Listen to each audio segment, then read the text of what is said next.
Welcome to the Fort Myers Beach Good Neighbor Podcast. No shade, just sunshine, drama-free, positive vibes only. Each episode, we bring you closer to the neighbors, local legends, and businesses that support the local community and make Fort Myers Beach the slice of paradise we all love. We want to send out some island love to State Insurance USA, Snug Harbor, Nervous Nellies, and the Alex King Group. They're the good neighbors and businesses that allow us to share the soul of our community with every listener. Pull up a beach chair, grab a drink, and let's meet the people who make this island feel like home. Here's your host, Cabo Jim Scheller. Welcome, Fort Myers Beach, good neighbors. Today we're at Erickson Jensen Seafood here in the bayside of Fort Myers Beach with Anna. Welcome. Hello. Hi. How are you doing today? I'm doing well. Beautiful Thank day, beautiful weather, right? Yes. Beautiful scenery in the background here. Yes, we love it here very much. So let's get into, obviously you do seafood here, you do shrimp here. Yes. Share a little bit about what the process is, what you guys do here. Well, I'm fourth generation. Okay. We've always dealt in shrimp. We have, once upon a time we had 11 shrimp boats, and after the storm we now have 8. Okay. We've got 6. Yep, we got 6 fishing, and we've got 2 we're still putting back together. We've got a retail market that I opened after the storm where we sell the products locally.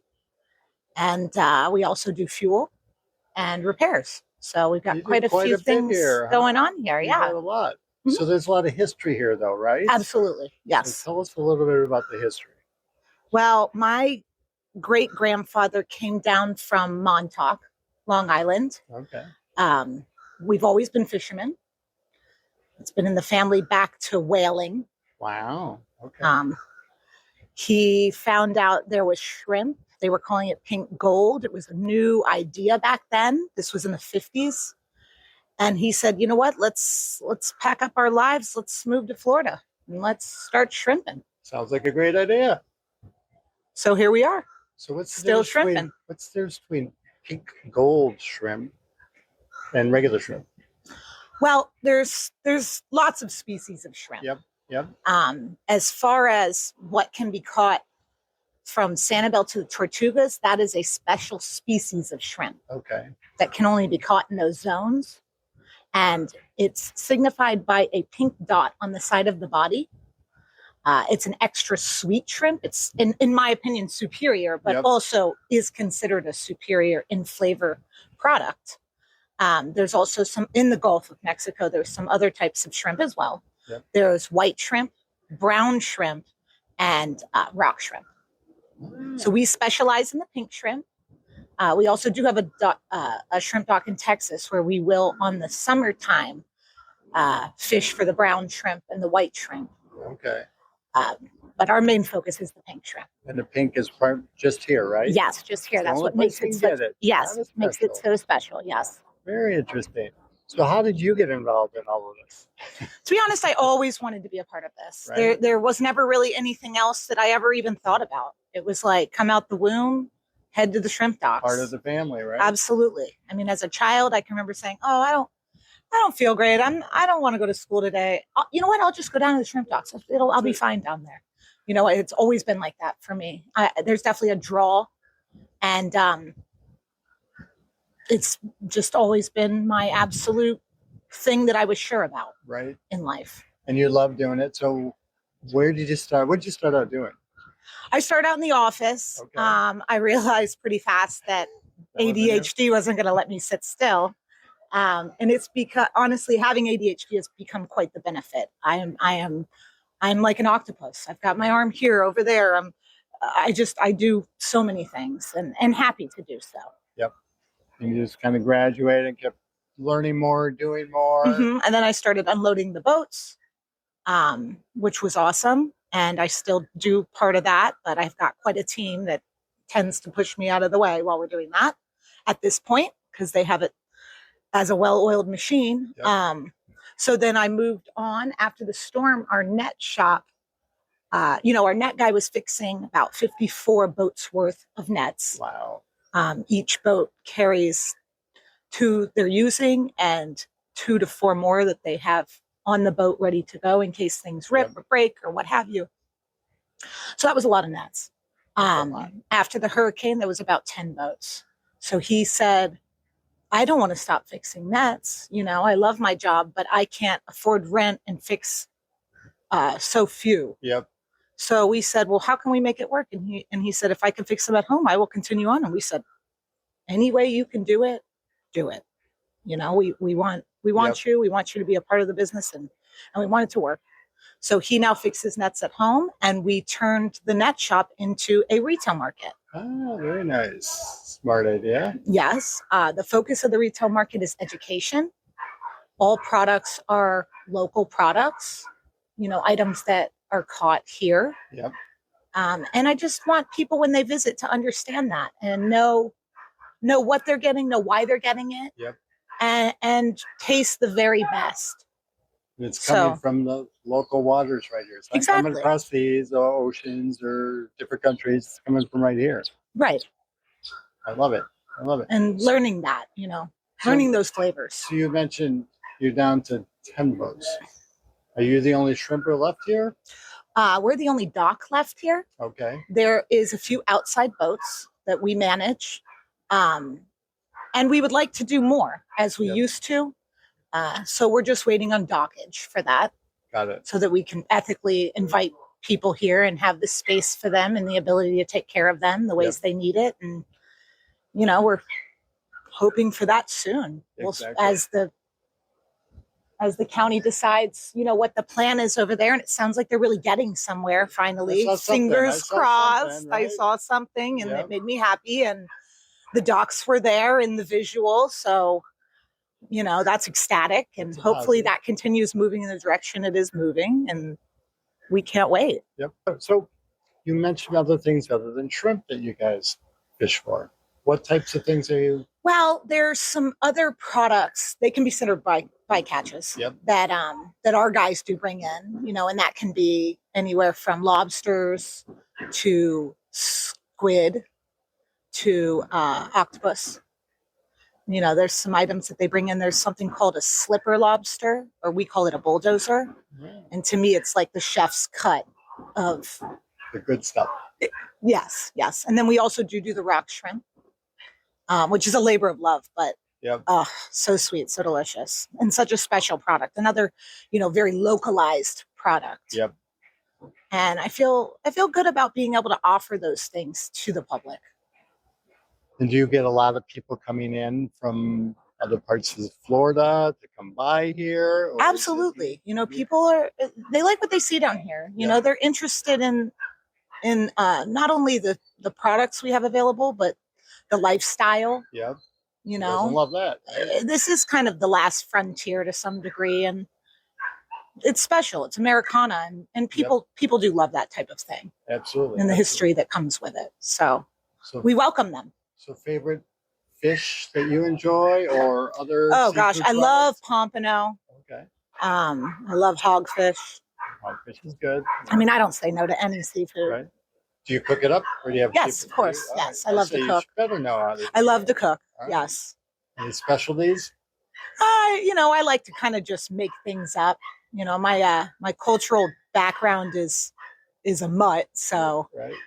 As far as cultural dishes throw it go, all together. Kind of like I never really had any, so I tend to just kind of make things up, which I enjoy doing. Yeah. And another just fun experience about being at the docks is it is a melting pot of people. So I do get to learn a lot of tips and tricks and things about cooking that I don't think most people get to experience. So I really enjoy that. We've got a lot of Mexican culture, Vietnamese, Guyanese. Wow. So really a mixed bag of very interesting and cultural people that lead to lots of wonderful experiences. Absolutely. And definitely good food experiences. And that's incredible because that's, it's part of it is the experience and learning from other people. Absolutely. And cultures and things they do. Absolutely. How many people do you have working with you? We've got about 50 to 100 people at this point. Right. Before the hurricane, between the two docks, there was over 500 people within the industry. Wow. So it's a big cutback. Yep.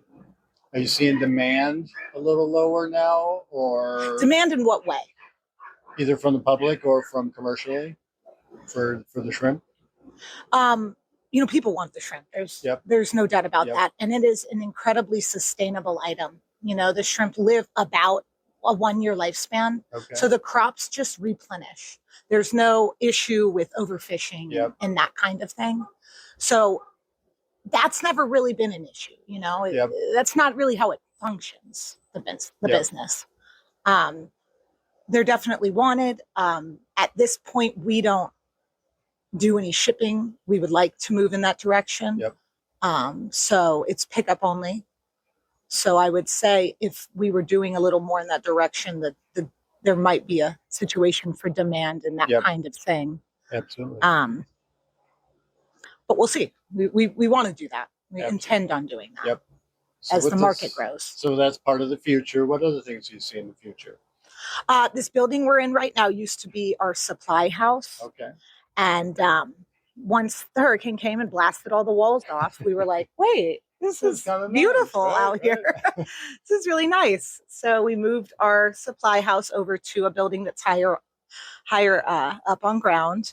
And we decided to start getting the permitting to make this a open air bar with maybe like some food trucks type deal. I love it. So yeah, we're moving in that direction as well. Very good. Yes. So- Anna is a professional shrimper. She's been shrimping for about 10 years. I haven't been shrimping, but I'm talking about going shrimping next month. You are. Yes. I'm really excited about it. I've done pretty much every job at the docks that a female can do, and I'm wanting to learn more. I'm wanting to know the details of what happens at sea. Yeah. And this is the right time in my life to try this out before I can't. So I'm really excited about it, and So, I can't wait to see I what know goes you on haven't- out I there. know you haven't been out yet, but explain that experience for our listeners. How long They do go out for about 30 days. Okay. And they troll at night. Yep. So they're working all night. They're So sleeping you all see day. the boats out at night. That's what's Mhm. happening. Yep, they'll be fishing all night. They do. They have a tri net they pull every like 30 minutes or so. Okay. And if the tri net's got shrimp in it, then they start dragging the big nets, and they'll do about 3-hour drags, and then they'll dump the shrimp and start picking and start dragging again. They usually do about 3 drags a night. Wow. Mm-hmm. But they're out there and where are they keeping all that? If they're out there for 30 days? So they basically hand grade the shrimp. Yep. They put them into like onion sacks. Okay. And then they stick those into a brine tank, which is just salt water. We don't do any chemicals on any of our products. And they go through the saltwater bath that individually quick freezes them. And then they go down into the hold. So the whole bottom layer of the boat is basically a freezer. Ah, So they go down and they put them in different piles depending on what sizes they are. And once the hold is full, Yep. then they come in. And that's usually an average of 30 days. wow. And then they come back here and they get And we offloaded. unload them. Yep. And they take about a week to 2 weeks to get things back together, fixing things, preparing for the next trip, grocery shopping, and then heading back out again. Very nice. So I've heard rumor you have a little guest here now. We'll have to visit her next time, but I guess she's like a little mascot now? Oh, Cupcake. Yeah. So the main engineer who lives on property Uh-huh. and takes care of all the boats, his name is Jesse Clapham. And there she is. Okay. And he loves animals. And lately he has gotten this pig, and it's wonderful. I mean, she's just bringing joy to everybody, and it's just fun to have, animals around to Like bring she joy to loves shrimp? everybody. Oh, yeah. She loves all snacks for Anything. that matter. Yeah. All Anything. snacks for sure. But yeah, he's got 3 dogs over there, a pig, some flying squirrels. Right. I think he had some possum babies over there for a little bit. Wow. They might have finally moved on. But yeah, too funny. That's country, and we're on It's the water. and we're on the I water, know, right? That's Said you awesome. can't have animal We'll do friends. both. I love it. I love it. So, I know you don't work all the time, though. It seems like you do. What do you enjoy doing when you do get a moment of free time outside of work? I love to travel. I do a lot of traveling. A lot of my girlfriends from college live in other parts of Florida, so I like to visit. I just was on a girls' vacation in St. Augustine. Oh, very Went and nice. checked out the beach there, and like I said earlier, I love to cook. Yep. Favorite shrimp recipe? I didn't ask you that. I love the bang bang shrimp. I do the rock shrimp I use to do the bang bang shrimp. I love that. And then I do a lot of like pasta. Okay. Shrimp pasta, so easy. Love to do that. Yeah, I mean, it's just, it goes with everything. Yeah, It's like, literally. Does it go with tequila? I got to ask. Well, that yes, person. of course it goes with, of course it goes with tequila. What doesn't go with tequila? What doesn't go with tequila? That's another thing that matches every ingredient. Next time we'll have to try that. I'll bring the tequila, you bring the shrimp. Sounds great. We'll do it that way. So, how would our listeners go about contacting you if they wanted to come by, get some shrimp, or learn a little bit more? Well, our market is open 7 days a week. Okay. And that's 9 to 5. And then on Friday, it is 9 to 6. Okay. So always open for retail. And is there a seasonality or no? So there is no shrimp season for the pink shrimp. They're year round. Yep. Okay. Which is also a wonderful part of that species. Yep. Very nice. Gotta love it. Gotta love it. Yeah, absolutely. Any last words for our listeners today? No, I feel like we covered it had all, a nice right? conversation. Right? Yeah, absolutely. I want the story when you come back off the boat. Yes, that's what sounds great. Definitely need to hear about that. Absolutely. 30 days. I'm sure I'll be changed at that point. point. Be able to make it 30 days? We'll see. Right? We shall see. You get cell service out there? No, you don't. You got to be someone who can handle a lack of technology. I know, right? I don't know how many people in this world are left that can handle that, but the shrimpers sure do. We'll see if you come back, right? If you haven't up the board, right? You're like, all right, we've had enough. We got to go. Yeah, right. Very good. Well, Anna, it's been a pleasure meeting you. Thank you for being such a good neighbor, and we'll see you here at the Shrimp Box soon. Absolutely. Come on down. Try the taste of vacation. There we go. Very good. Thank you. Wonderful talking to you. Thanks. Thanks for tuning into the Fort Myers Beach Good Neighbor podcast. No shade, just sunshine, drama-free, positive vibes only. If you loved what you heard, share it with a friend and keep the good vibes going. Until next time, remember to Cabo until you wabo and keep being a good neighbor. Also, to nominate your favorite neighbors, local legends, heroes, or local businesses to be on the show, go to FMBGoodNeighbor.com. That's FMBGoodNeighbor.com or call 239-427-4100. We want to send out some island love to State Insurance USA, Snug Harbor, Nervous Nellies, and the Alex King Group. They're the good neighbors and businesses that allow us to share the soul of our community with every listener. Here's to celebrating all that makes Fort Myers Beach the slice of paradise we all love.